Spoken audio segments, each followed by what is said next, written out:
আমি ಶೋಕಾತ ಶಲೀಲೆ ಡುಬೆ ಮೋರಿ ಶ್ಯಾಮ, ನಾನು ತೋಡಿದ ಬಾವಿಯೊಳಗೆ ನಾನೇ ಬಿದ್ದು ಸಾಯ್ತಾ ಇದ್ದೇನೆ ಅಮ್ಮ ಅಂತ ಪ್ರಾರಂಭ ಆಗುತ್ತೆ ಕನ್ನಡದಲ್ಲಿ. ಆಮೇಲೆ ನಾನು ಹೇಳ್ತೀನಿ ಅದನ್ನ. ದುಷ್ಕರ ನಾಯ ಗೋಮಾ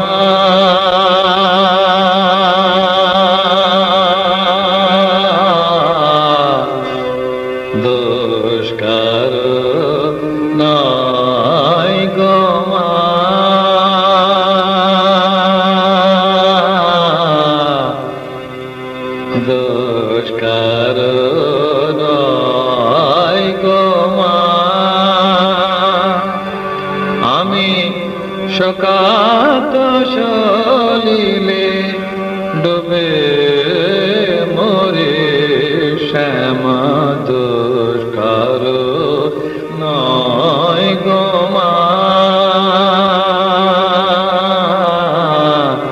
দুষ্কার নয় গো মা। আমার ষড়রি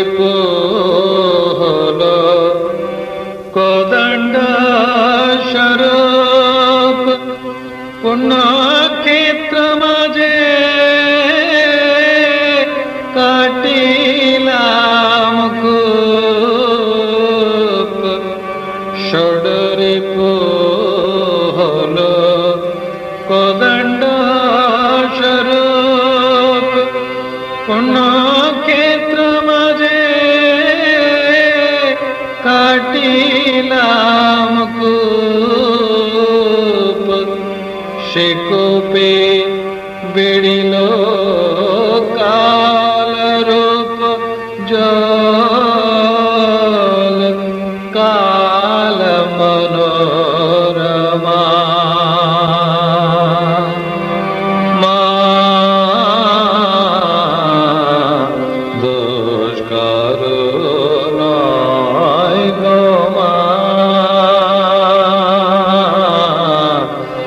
দুষ্কর নয় গো মা।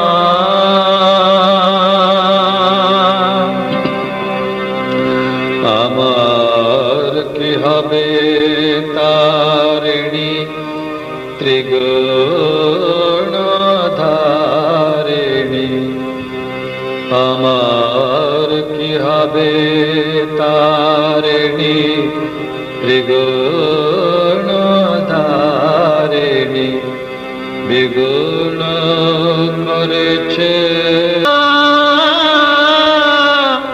কেমনে হয় রক্ষে, আছে তোর বেখে দেমা মুক্তি বিখে, আছে তোর বেখে দেমা মুক্তি বিখে, কোটা খেতে করে মা,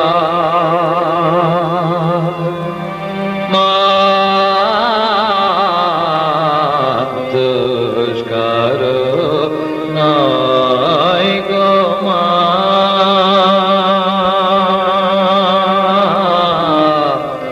দুষ্কর নয় গো মা।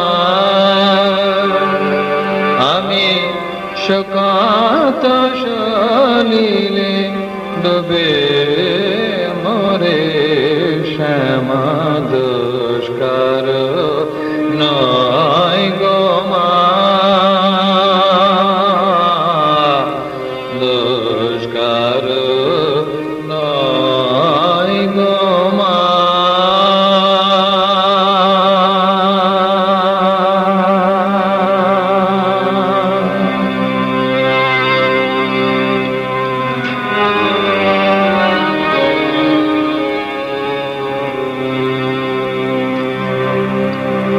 ನಾನಾರ ದೂಷಿಸಲಿ ನಾನೇ ತೋಡಿದ ಕೋಪದಾಳದಲ್ಲಿ ನಾನಾಗಿ ಮುಳುಗುತ್ತಿಹೆ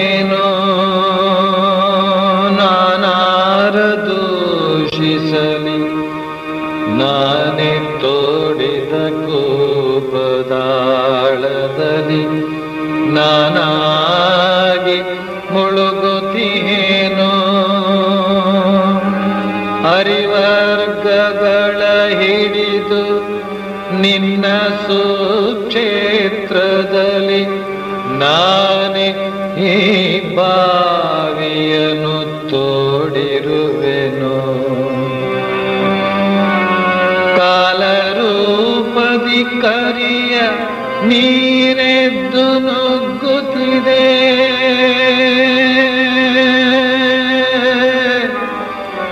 ಕಾಲರೂಪದ ಕರಿಯ ನೀರೆದ್ದು ನುಗ್ಗುತ್ತಿದೆ.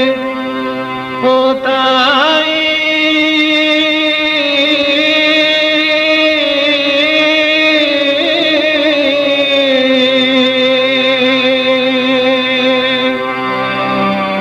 ಕಾಲರೂಪದ ಕರಿಯ ನೀರೆದ್ದು ನುಗ್ಗುತ್ತಿದೆ. ಓ ತಾಯಿ, ನಿನಗೆ ಶರಣೆನುವೆನು.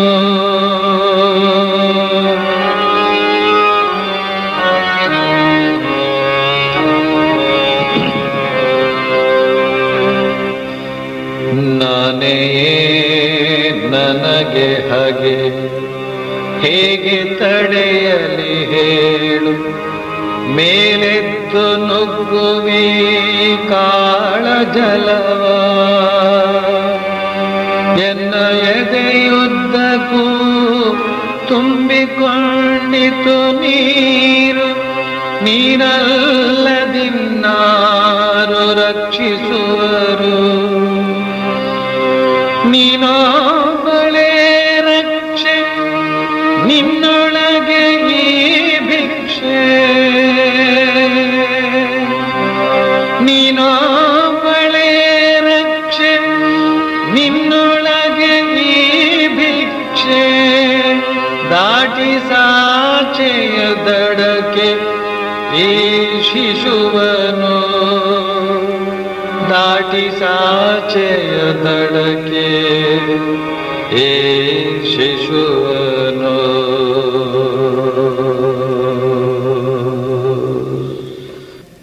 ತಪ್ಪು ಮಾಡುವುದು ಮನುಷ್ಯರ ಸ್ವಭಾವ, ಕ್ಷಮಿಸುವುದು ಭಗವಂತನ ಭಾವ, ಧರ್ಮ, ಅವನ ಗುಣ. ನಮಗೆ, ನಮ್ಮ ಮನುಷ್ಯರಿಗೆ ಕೊನೆಗೂ ದೇವರೇ ಗತಿ. ಆ ಮಾತೇ ಇದೆಯಲ್ಲ, ದೇವರೇ ಗತಿ. ನಮಗೆ ತಪ್ಪು ಮಾಡುವುದು ಒಂದೇ ಗೊತ್ತು. ನಾವು ತಪ್ಪು ಮಾಡುವುದಕ್ಕೆ ಯಾರು ಕಾರಣ? ದೇವರೇ ತಾನೇ ಕಾರಣ. ಅವನು ಒಳಗಡೆ ಇದ್ದು ಹಾಗೆ ಮಾಡಿದ್ದ, ನಾವು ಮಾಡು. ಅವನೇ ಒಳ್ಳೇದು ಮಾಡಿಸ್ಲಿ, ನಾವು ಒಳ್ಳೇದು ಮಾಡ್ತಾ ಇದ್ವು ಅಂತನ್ನುವ ವಾದ ಕೂಡ ಇದೆ. ಎಲ್ಲವೂ ಕೂಡ ಭಗವಂತನ ಇಚ್ಛೆ ಅಂತಂದ ಮೇಲೆ ನಾವು ಮಾಡಿದಂತ ಕೆಟ್ಟದ್ದಕ್ಕೆ ನಾವು ಹೇಗೆ ಕಾರಣ? ಅವನೇ ಅಲ್ವಾ ಕಾರಣ ಅಂತ ಎಷ್ಟೋ ಜನ ತಬ್ಬಿಬ್ಬಾಗಿ ಕೇಳ್ತಾರೆ. ಆದ್ರೆ ಭಗವಂತನೇ ಎಲ್ಲದಕ್ಕೂ ಕಾರಣ ಅಂತ ಗೊತ್ತಾದದ್ದು ಯಾವಾಗ? ನಾವು ಉಪನ್ಯಾಸ ಮಾಡಿದಾಗ ತಾನೆ, ಅಥವಾ ಯಾವುದೋ ಪುಸ್ತಕ ಓದಿದಾಗ ತಾನೆ. ಅವನಿಗೆ ಗೊತ್ತಾಯ್ತು ಅಂತ ಹೇಳಿದ್ರೆ ಅವನು ತಪ್ಪು ಮಾಡೋದಿಲ್ಲ, ಪಾಪ ಮಾಡೋದಿಲ್ಲ. ಯಾತಕ್ಕೆ? ಭಗವಂತನೇ ಎಲ್ಲವನ್ನು ಮಾಡಿಸ್ತಾ ಇದ್ದಾನೆ ಮತ್ತು ಭಗವಂತನೇ ಮಾಡಿಸೋದಕ್ಕೆ ತೊಡಗಿರ್ತಾನೆ. ಶ್ರೀರಾಮಕೃಷ್ಣರು ಹೇಳ್ತಾರೆ, ನುರಿತ ನರ್ತಕ ತಪ್ಪಿಯೂ ಕೂಡ ಒಂದು ಹೆಜ್ಜೆಯನ್ನ ಅಡ್ಡಾದಿಡ್ಡಿ ಇಡೋದಿಲ್ಲ ಅಂತ. ಯಾರು ಆಧ್ಯಾತ್ಮಿಕ ಸಾಧನೆಯಲ್ಲಿ ಮುಂದುವರೆದಿರ್ತಾನೋ ಅವನು ನುರಿತ ನರ್ತಕ. ಅವನಿಂದ ಅಪರಾಧಗಳು ಆಗೋದೇ ಇಲ್ಲ. ಯಾಕೆ? ಅವನು ತನ್ನ ಜವಾಬ್ದಾರಿಯನ್ನ ಭಗವಂತನಿಗೆ ಬಿಟ್ಟುಕೊಟ್ಟಿರ್ತಾನೆ. ಗಿರೀಶ್ ಚಂದ್ರ ಘೋಷ್ ಅಂತ ಹೇಳ್ತಕ್ಕಂತಹ ಮಹಾಪಾಪಿ ಅವನೇ ಹೇಳುವಂತೆ ತಾನು ಮಾಡಿದಂತಹ ಅತ್ಯಾಚಾರಗಳಿಗೆ ಲೆಕ್ಕ ಸಂಖ್ಯೆ ಇಲ್ಲ ಈ ಜಗತ್ತಿನಲ್ಲಿ, ತನ್ನಷ್ಟು ಪಾಪ ಮಾಡಿದವರು ಇನ್ನೊಬ್ಬರು ಇಲ್ಲ ಅಂತ ಹೇಳ್ತಕ್ಕಂಥ ಮಾತನ್ನ ಅವನೇ ಒಪ್ಕೊಂಡಿದ್ದಾನೆ. ತಾನು ಕುಡಿದಂತಹ ಬುಡ್ಡಿಗಳನ್ನ ಒಂದರ ಮೇಲೊಂದು ಪೇರಿಸ್ತು ಅಂತ ಹೇಳಿದ್ರೆ ಗೌರಿ ಶಂಕರದ ಎತ್ತರಕ್ಕೆ ಅದು ಏರಬಲ್ಲದು ಅಂತ ಹೇಳ್ತಕ್ಕಂತಹ ಮಾತನ್ನು ಹೇಳಿದಂತಹ ಧೀರ ಆತ ಶ್ರೀರಾಮಕೃಷ್ಣರ ಸಂಪರ್ಕಕ್ಕೆ, ದಿವ್ಯ ಸಂಪರ್ಕಕ್ಕೆ ಬಂದು ಪ್ರಭಾವಿತನಾಗಿ ಪರಿವರ್ತನೆಗೊಳ್ತಾನೆ. ಮತ್ತು ಶ್ರೀರಾಮಕೃಷ್ಣರಿಗೆ ಶರಣಾಗಿ ಶ್ರೀರಾಮಕೃಷ್ಣನು ತನ್ನ ಸಂಪೂರ್ಣ ಜವಾಬ್ದಾರಿಯನ್ನು ಅಂದ್ರೆ ಭಾರವನ್ನು ಹೊತ್ತುಕೊಳ್ಳುವಂತೆ ಅವನು ಮಾಡಿಕೊಳ್ಳುತ್ತಾನೆ. ಅಂದ್ರೆ, ಹೇ ಭಗವನ್, ನನ್ನಿಂದ ಯಾವ ಬಗೆಯ ಸಾಧನೆಯೂ ಸಾಧ್ಯವಿಲ್ಲ. ನಾನು ಜೀವನವಿಡೀ ಪಾಪಕೃತ್ಯಗಳನ್ನೇ ಮಾಡಿಕೊಂಡು ಬಂದು ಅದರಲ್ಲೇ ನಿಪುಣನಾದವನು. ಈಗ ನಾನು ಇದ್ದಕ್ಕಿದ್ದಂತೆ ಸತ್ಕಾರ್ಯ ನಿರತನಾಗಬೇಕು, ಸಾಧನಾ ಪರನಾಗಬೇಕು ಅಂತ ಹೇಳಿದ್ರೆ ಹೇಗೆ ಸಾಧ್ಯ? ನನ್ನಿಂದ ಖಂಡಿತ ಸಾಧ್ಯವಿಲ್ಲ, ಹೇ ಪ್ರಭು, ಸಾಧ್ಯವಿಲ್ಲ ಅಂತ ಹೇಳ್ತಕ್ಕಂಥ ಮಾತನ್ನ ಅವನು ಹತ್ತು ಕರೆದು ಶ್ರೀರಾಮಕೃಷ್ಣರ ಮುಂದೆ ಕೇಳಿಕೊಂಡಾಗ ಶ್ರೀರಾಮಕೃಷ್ಣ ಹೇಳ್ತಾರೆ, ಆಗ್ಲಿ, ನಿನ್ನ ಜವಾಬ್ದಾರಿಯನ್ನ ನಾನು ತೆಗೆದುಕೊಂಡಿದ್ದೇನೆ ಅಂತ. ಎಷ್ಟರ ಮಟ್ಟಿಗೆ ಶ್ರೀರಾಮಕೃಷ್ಣ ಆ ಜವಾಬ್ದಾರಿಯನ್ನು ತೆಗೆದುಕೊಳ್ತಾರೆ ಅಂತ ಹೇಳಿದ್ರೆ, ಆ ಗಿರೀಶ್ಚಂದ್ರ ಘೋಷ್ ಅಂತ ಹೇಳ್ತಕ್ಕಂಥವನು ಅತ್ಯಂತ ಪರಿಪೂರ್ಣವಾದ ರೀತಿಯಲ್ಲಿ ಪರಿವರ್ತನೆ ಹೊಂದಿ ಇವತ್ತು ಅವನು ಪ್ರಾತಸ್ಮರಣೀಯನಾಗಿದ್ದಾನೆ. ಅವನ ಹೆಸರನ್ನು ಹೇಳಿ ನಾವು ನಮ್ಮ ದಿನವನ್ನು ಪ್ರಾರಂಭಿಸಬೇಕು ಅಂತಹ ಒಂದು ಜೀವನವನ್ನ ಅವನು ನಡೆಸುವಂತೆ ಆಯ್ತು ಅವರ ಕೃಪೆಯಿಂದ. ಭಗವಂತನ ಕೃಪೆಯಿಂದ ಎಂಥ ಪಾಪ ರಾಶಿಯೂ ಕೂಡ ನಾಶವಾಗಬಲ್ಲದು. ಶ್ರೀಮಾತೆ ಶಾರದಾ ದೇವಿಯವರು ಹೇಳ್ತಾರೆ, ಯಾರು ಭಗವಂತನ ಸ್ಮರಣೆಯನ್ನ ಪ್ರತಿದಿನವೂ ತಪ್ಪದೆ ಮಾಡ್ತಾರೋ, ಭಗವಂತನ ಕೃಪೆಗೆ ಯಾರು ಪಾತ್ರರಾಗ್ತಾರೋ ಅಂತವರ ವಿಷಯದಲ್ಲಿ ವಿಧಿ ದೇವತೆ ತಾನು ಬರೆದ ತನ್ನ ಹಣೆ ಬರಹವನ್ನ ಅವಳೇ ಅಳಿಸ್ತಾಳೆ ಅಂತ ಒಂದ್ ಕಡೆ ಆತರ ಹೇಳ್ತಾರೆ. ಇನ್ನೊಂದ್ ಕಡೆ ಹೇಳ್ತಾರೆ, ಭಗವಂತನ ಸ್ಮರಣೆ ಮಾಡ್ತು ಅಂತ ಹೇಳಿದ್ರೆ ಎಂತ ಪಾಪಕರ್ಮದ ಫಲವೂ ಕೂಡ ಕಡಿಮೆ ಆಗಿಬಿಡುತ್ತೆ ಅಂತ. ಉದಾಹರಣೆಗೆ, ಕಾಲೇ ಹೋಗ್ಬೇಕಾಗಿತ್ತು ಒಂದು ಆಕ್ಸಿಡೆಂಟ್ ಆಗಿ, ಅದರ ಬದಲಿಗೆ ಒಂದು ಸೂಜಿ ಚುಚ್ಚಿ ಅಷ್ಟೇ ನೋವಿನಿಂದ ಆ ಕಾಲೇ ಹೋಗಬೇಕಾದಂತಹ ಒಂದು ಪ್ರಾರಬ್ಧ ಕರ್ಮ ಏನಿದೆಯೋ ಅಷ್ಟರೊಳಗೆ ಮುಕ್ತಾಯಗೊಳ್ಳುತ್ತೆ ಭಗವಂತನ ಕೃಪೆಯಿಂದ ಅಂತ. ಆದ್ರಿಂದ ಯಾರಿಗಾದ್ರೂ ಸೂಜಿ ಚುಚ್ಚುತ್ತದೆ, ದೇವರೇ ನೀವು ಕಣ್ಣಿಲ್ವಲ್ಲ ಅಂತ ಭಯಬೇಡಿ, ಯಾಕಂದ್ರೆ ಕಾಲು ಹೋಗ್ಬೇಕಾಗಿತ್ತು, ಸೂಜಿಯೊಳಗೆ ಮುಗಿದೋಯ್ತಲ್ಲ ಅಂತ ಸಮಾಧಾನ ಪಟ್ಕೊಬೇಕು. ಅದೇ ಶ್ರೀಮಾತಾ ಶಾರದಾ ದೇವಿಯವರು ಇನ್ನೊಂದು ಮಾತ್ರ ಹೇಳ್ತಾರೆ, ಯಾರೋ ಭಗವಂತನ ಕೃಪೆಗೆ ಪಾತ್ರನಾಗ್ತಾನೋ ಪ್ರಾರ್ಥನೆಯ ಮೂಲಕ, ಜ್ಞಾನದ ಪದ ಮೂಲಕ, ಪಾರಾಯಣದ ಮೂಲಕ ಯಾರು ಭಗವಂತನ ಕೃಪೆಗೆ ಪಾತ್ರರಾಗಿರ್ತಾನೋ ಅವ್ರ ವಿಷಯದಲ್ಲಿ ಕರ್ಮ ಅಂತ ಹೇಳ್ತಕ್ಕಂಥದ್ದು ಯಾವ ರೀತಿಯಲ್ಲಿ ಕೆಲಸ ಮಾಡುತ್ತೆ ಗೊತ್ತೇನೋ? ಸೇತುವೆ ಮೇಲೆ ಅವನು ನಿಂತ್ಕೊಂಡಿರ್ತಕ್ಕಂಥ ಒಬ್ಬ ಮನುಷ್ಯ ಕೆಳಗಡೆಯಿಂದ ನೀರು ಹರಿದು ಹೋಗ್ತಾ ಇದ್ರು ಕೂಡ ಆ ನೀರು ಹೇಗೆ ಅವನಿಗೆ ತಟ್ಟೋದಿಲ್ವೋ, ತಲುಪೋದಿಲ್ವೋ ಅಥವಾ ಅವನನ್ನು ಮುಳುಗಿಸೋದಿಲ್ವೋ, ಅದೇ ರೀತಿಯಲ್ಲಿ ಈ ಪಾಪಕರ್ಮ ಮಾಡಿದಂತ ವ್ಯಕ್ತಿಯ ಪ್ರಾರಬ್ಧ ಅಂತ ಹೇಳ್ತಕ್ಕಂಥದ್ದು ಕೆಳಗಡೆಯಿಂದ ಹರಿದುಕೊಂಡು ಹೊರಟೋಗ್ತಾ ಇರುತ್ತೆ. ಇವನು ಭಗವಂತನ ಆ ಕೃಪೆಯ ತಿರ್ತಕ್ಕಂಥ ಸೇತುವೆ ಮೇಲೆ ನಿಂತಿರ್ತಾನೆ, ತನ್ನ ಪಾಪ ಅಂತ ಹೇಳ್ತಕ್ಕಂಥದ್ದು ಕೆಳಗಡೆ ಕೊಚ್ಕೊಂಡು ಹೋಗ್ತಕ್ಕಂಥ ತಾನೇ ನೋಡ್ತಾ ಇರ್ತಾನೆ, ತನಗೆ ಮಾತ್ರ ಅದು ತಗೊಳ್ಳೋದಿಲ್ಲ. ಆ ರೀತಿಯಲ್ಲಿ ಭಗವಂತ ಅಂತ ಹೇಳ್ತಕ್ಕಂಥವನು ಅಥವಾ ಜಗನ್ ಮಾತೆ ಏನ್ ಮಾಡ್ತಾರೆ, ಈ ಇನ್ಸುಲೇಷನ್ ಟೇಪ್ ಒಳಗಡೆ ಸುತ್ತ ಬಿಡ್ತಾರೆ. ನಮಗೆ ಅದರಿಂದ ಯಾವುದೇ ಬಗೆಯ ದುಷ್ಪರಿಣಾಮ ಉಂಟಾಗುತ್ತೆ ಮಾಡ್ತಾಳೆ ಅಂತ. ಎಂತೆಂಥ ಅದ್ಭುತವಾದ ಭರವಸೆಯ ಮಾತುಗಳಿಂದಲ್ಲ ನಾವು ಶ್ರೀಮಾತೆ ಶಾರದಾ ದೇವಿಯವರ ಜೀವನ ಚರಿತ್ರೆಯಲ್ಲಿ ಕಂಡುಕೊಳ್ತೇವೆ ಅಂತ ಹೇಳಿದ್ರೆ, ಅವ್ರು ಹೇಳ್ತಾರೆ, ಕೆಲವು ದುಷ್ಟ ವ್ಯಕ್ತಿಗಳು ಶ್ರೀಮಾತೆಯವರ ಕೃಪೆಗೆ ಪಾತ್ರರಾಗುವುದನ್ನು ಕಂಡು, ಶ್ರೀಮಾತೆಯವರ ಪ್ರೇಮಕ್ಕೆ ಪಾತ್ರರಾಗುವುದನ್ನು ಕಂಡು, ಅವ್ರ ವಾತ್ಸಲ್ಯಕ್ಕೆ ಪಾತ್ರರಾಗುವುದನ್ನು ಕಂಡು ಅಕ್ಕಪಕ್ಕದ ಇತರ ಜನ ಎಲ್ಲ ಹೇಳ್ತಾರ, ಅಮ್ಮ ಅವ್ರ ಮಹಾಪಾಪಿ ಅವನಿಗೆ ನೀನು ಇಷ್ಟೊಂದು ಉಪಚಾರ ಮಾಡ್ತಾ ಇದೀಯಲ್ಲ ಅಂತ ಕೇಳಿದಾಗ ಏನ್ ಹೇಳ್ತಾ ಇದ್ದಿ? ನನ್ನನ್ನು ಅಮ್ಮ ಅಂತ ಕರೆದು ಬಂದಾಗ, ನನ್ನ ಬಳಿಗೆ ಬಂದು ಅಮ್ಮ ಅಂತ ಕರೆದಾಗ ನಾನು ಆ ಮಗುವನ್ನ ಕಾಪಾಡ್ತಿರೋದಕ್ಕೆ ಸಾಧ್ಯವೇ ಇಲ್ಲ. ನೋಡು, ಮಗು ಮಣ್ಣಲ್ಲಿ ಆಡಿ ಅಷ್ಟೇ ಕೊಳೆ ಮಾಡ್ಕೊಂಡಿರ್ಲಿ, ತಾಯಿ ಆ ಮಗುವನ್ನ ಅದು ಮೈ ಮಣ್ಣು ಮಾಡ್ಕೊಂಡಿದೆ, ಕೆಸರು ಮಾಡ್ಕೊಂಡಿದೆ, ರಸ್ತೆಯಲ್ಲಿ ಆಡಿ ಅಂತ ಹೇಳಿ ಆ ಮಗುನ ತಿರಸ್ಕರಿಸೋದಿಲ್ಲ, ದೂರ ಮಾಡೋದಿಲ್ಲ. ಬದಲಾಗಿ ಬಾತ್ರೂಮಿಗೆ ಕರ್ಕೊಂಡು ಬಂದು ಸ್ನಾನ ಮಾಡಿಸಿ, ಚೊಕ್ಕಗೊಳಿಸಿ, ಸ್ನೋ ಪೌಡರ್ ಕೂಡ ಹಚ್ಚಿ ಎತ್ಕೊಳ್ತಾಳೆ. ಎಂಥ ಉದಾಹರಣೆ! ಈ ಮಕ್ಕಳೆಲ್ಲ ನನ್ನನ್ನು ಅಮ್ಮ ಅಂತ ಕರೆದಿವೆ, ಆದ್ರಿಂದ ನಾನು ಅವ್ರನ್ನ ರಕ್ಷಣೆ ಮಾಡಬೇಕು, ಅವ್ರನ್ನ ತೊಳೆದು ಎತ್ಕೊಳ್ತೇನೆ. ಜಗನ್ಮಾತೆ ಶ್ರೀಮಾತೆ ಶಾರದಾ ದೇವಿಯವರ ರೂಪದಿಂದ ಬಂದು ಈ ಬಗೆಯ ಭರವಸೆಯನ್ನು ನೀಡಿ ಹೋಗಿದ್ದಾಳೆ. ಪಾಪ ಮಾಡ್ತಕ್ಕಂಥದ್ದು, ದುರಾಚಾರ ಮಾಡ್ತಕ್ಕಂಥದ್ದು, ತಪ್ಪು ಹೆಜ್ಜೆಗಳನ್ನು ಹಾಕತಕ್ಕಂಥದ್ದು ಮನುಷ್ಯನ ಹಣೆಪುರ. ಆದ್ರೆ ಭಗವಂತ ನೀನೇ ಗತಿ, ಅರಿಯದೆ ಮಾಡಿದ್ದೇನೆ ಈ ತರದ ತಪ್ಪುಗಳನ್ನ, ಲೋಕದ ಜನರ ಮುಂದೆ ನಾನು ನನ್ನ ತಪ್ಪುಗಳನ್ನು ಒಪ್ಪಿಕೊಳ್ಳೋದಕ್ಕೆ ಸಾಧ್ಯವಾಗದೇ ಇರಬಹುದು, ಆದ್ರೆ ಹೇ ಭಗವಂತ, ನಿನ್ನ ಮುಂದೆ ನನ್ನೆಲ್ಲ ತಪ್ಪುಗಳನ್ನು ಒಪ್ಪಿಕೊಂಡಿದ್ದೇನೆ, ದಯವಿಟ್ಟು ನೀನು ನನ್ನ ಕ್ಷಮಿಸಬೇಕು ಮತ್ತು ಕಾಪಾಡಬೇಕು ಅಂತ ಹೇಳಿ ಕೇಳ್ಕೊಂಡಾಗ ಶ್ರೀಮಾತೆ ಶಾರದಾದೇವಿಯವರು ಹೇಳಿದಂತೆ ಆ ಭಗವಂತ ನಮ್ಮೆಲ್ಲ ಪಾಪಗಳನ್ನು ನಾಶ ಮಾಡಿ ತನ್ನ ಮಡಿಲಿ ಎತ್ಕೊಳ್ತಾನೆ. ಶ್ರೀಮಾತೆ ಶಾರದಾದೇವಿಯವರು ಇನ್ನೊಂದು ಅಮೂಲ್ಯವಾದ ಅಭೂತಪೂರ್ವವಾದಂತಹ ಮಾತನಾಡಿದ್ದಾರೆ, ಅದು ಇನ್ನೂ ಅದ್ಭುತ. ಮಗು, ನಿನಗೇನಾದ್ರೂ ಕಷ್ಟ ಸಂಕಟಗಳು ಒದಗಿದವು ಅಂತ ಹೇಳಿದ್ರೆ ನೀನೇನು ಗಲಿಬಿಲಿ ಮಾಡ್ಕೊಳ್ಬೇಡ, ನಿನಗೊಬ್ಬಳು ತಾಯಿ ಇದ್ದಾಳೆ ಅಂತ ಅನ್ನೋದನ್ನ ನೆನಪಿಸ್ಕೊಂಡ್ಬಿಡು ಅಂತ. ಯಾವ ಈ ಕಲಿಯುಗ ಅಂತ ಹೇಳ್ತಕ್ಕಂಥದ್ದು ಕೆಟ್ಟೇ ಹೋಗಿದೆ, ಮನುಷ್ಯ ಈ ಯುಗದಲ್ಲಿ ಹುಟ್ಟಿದವನು ನರಳಿ ಸಾಯಲೇಬೇಕು ಅಂತ ಹೇಳ್ತಕ್ಕಂಥ ಒಂದು ಶಾಸ್ತ್ರವನ್ನೇನು ಹೇಳ್ತಾರೋ ಅದಕ್ಕೆ ವಿರುದ್ಧವಾಗಿ ಅಥವಾ ಅದನ್ನೆಲ್ಲ ಬದಿಗೆ ತಳ್ಳಿ ಅದ್ಭುತವಾದಂತಹ ಒಂದು ಭರವಸೆಯನ್ನು ಶ್ರೀಮಾತೆ ಶಾರದಾದೇವಿಯವರು ನಮ್ಮ ಮುಂದೆ ಇಡ್ತಾ ಇದ್ದಾರೆ. ನಿನಗೆಂತಹ ಸಂಕಟಗಳ ಸ್ಥಿತಿಗಳೇ ಒದಗಲಿ, ಆಗ ನಿನಗೊಬ್ಬಳು ತಾಯಿ ಇದ್ದಾಳೆ ಅಂತ ಭಾವಿಸ್ಕೊಂಡ್ಬಿಡುವಂತ, ಅಮ್ಮ ಅಂತ ಕರೆದ್ರಾಯ್ತು. ಇದು ಅತ್ಯಂತ ಅಮೂಲ್ಯವಾದಂತಹ ಪರಮಾದ್ಭುತವಾದಂತಹ ಚಮತ್ಕಾರಯುತವಾದಂತಹ ಒಂದು ಶಬ್ದ ಅಮ್ಮ ಅಂತ ಹೇಳ್ತಕ್ಕಂಥದ್ದು. ಎಂತ ಕೆಟ್ಟ ಹಿಂಸೆ ಆಗಿರ್ಲಿ, ಅವ್ರೇನಾದ್ರೂ ನಿಮ್ಗೆ ಬಯೋದಕ್ಕೆ ಬರ್ಲಿ, ಅಮ್ಮ ಅಂತ ಕರೀರಿ ಅವಳು ಒಮ್ಮೆ ಗಟ್ಟಿಯಾಗಿ.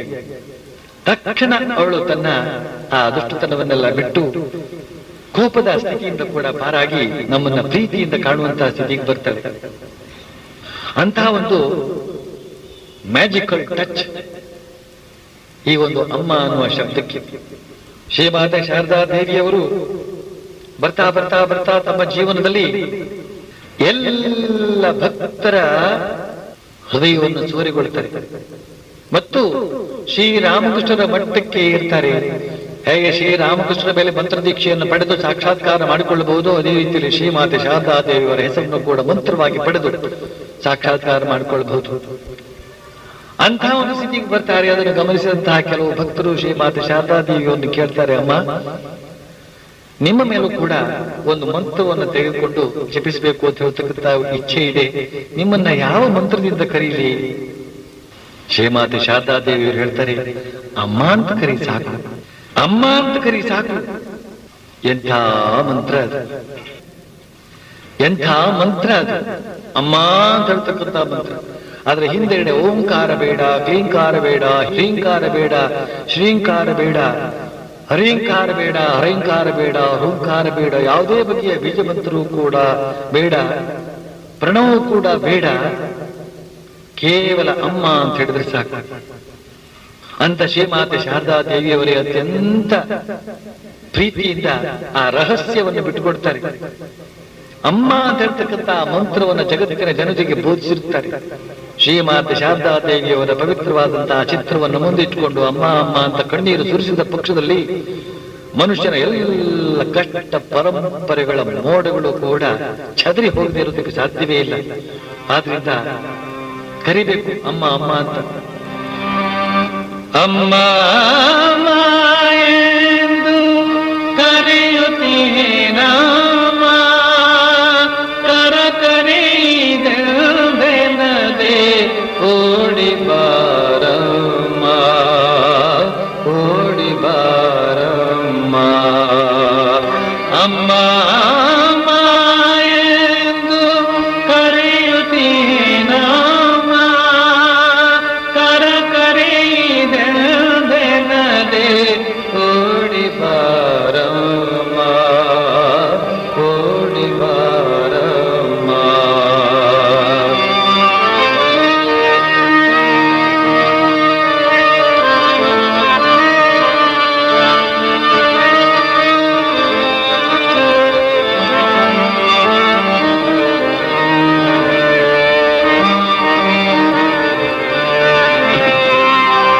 ಯಾರ ದೋಷಗಳೆಷ್ಟು ನನಗೇಕೆ ಬೇಕು, ಯಾರ ದೋಷಗಳೆಷ್ಟು ನನಗೇಕೆ ಬೇಕು, ನನ್ನ ದೋಷವತಿಂದೆ ನೀ ಸಲಹಬೇಕು. ಅಮ್ಮ ಎಂದು ಕರೆಯುತ್ತೀನಮ್ಮ,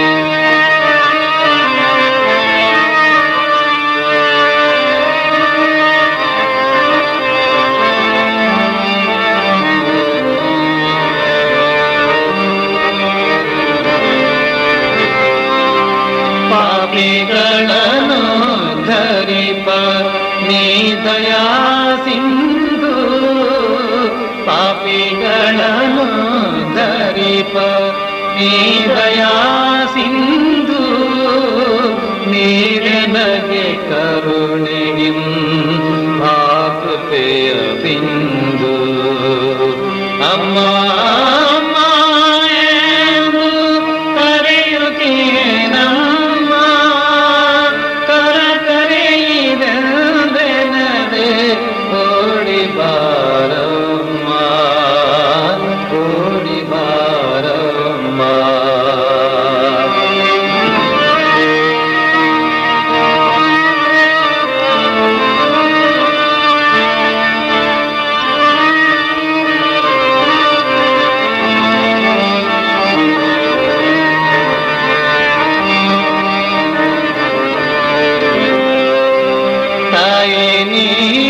ನೀನಿರುತ್ತಿರಲು ಕಬ್ಬಲಿಯೇ ನಾನು ತಾಯಿ ನೀನಿರುತ್ತಿರಲು ಕಬ್ಬಲಿಯೇ ನಾನು ವಾತ್ಸಲ್ಯ ಸುದೆಯುಣಿಸಲಾರೆಯ ನೀನು ಅಮ್ಮ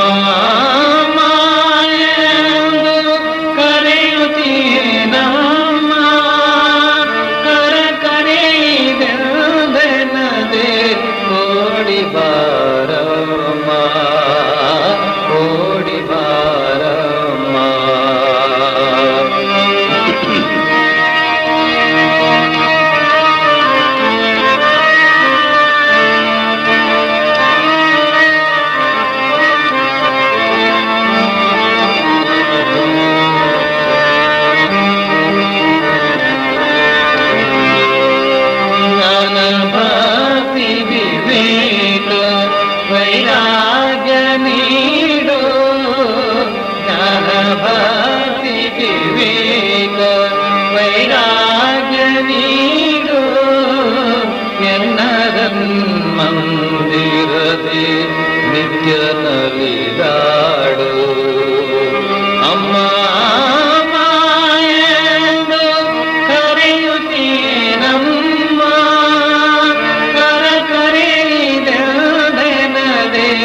ಓಡಿ ಬಾರಮ್ಮ ಓಡಿ ಬಾರಮ್ಮ ಅಮ್ಮ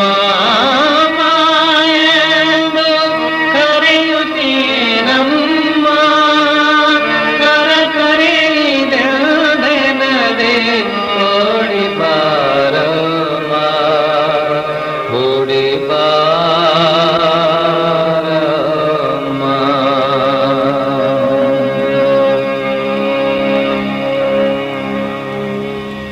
ಆಧ್ಯಾತ್ಮಿಕ ಸಾಧನೆಯಲ್ಲಿ ಭಗವಂತನನ್ನ ತಾಯಿ ಅಂತ ತಿಳಿದು ಪೂಜಿಸುವಂತಹದ್ದು ಅರ್ಚಿಸುವಂತಹದ್ದು ಕೊನೆಯ ಹಂತ ಅಂತ. ಆದ್ರಿಂದ ಅಂತಹ ಜಗದಂಬೆ ಅಖಿಲಾಂಡ ಕೋಟಿ ಬ್ರಹ್ಮಾಂಡ ನಾಯಕಿ ರಾಜರಾಜೇಶ್ವರಿ ಅವಳನ್ನ ನಾವು ಅಮ್ಮ ಅಂತ ಇರ್ತಕ್ಕಂಥ ಸುಲಭವಾದ ಶಬ್ದದಿಂದ ಕರೆದು ತುಷ್ಟಿಗೊಳಿಸಿ ಅವಳ ಕೃಪೆಗೆ ಪಾತ್ರರಾಗಿದ್ದುಕೊಂಡು ಶಾಂತಿಯುತವಾದಂತಹ ಬದುಕನ್ನ ನಡೆಸಿ ಅವಳ ಮಡಿಲನ್ನ ಸೇರೋಣ.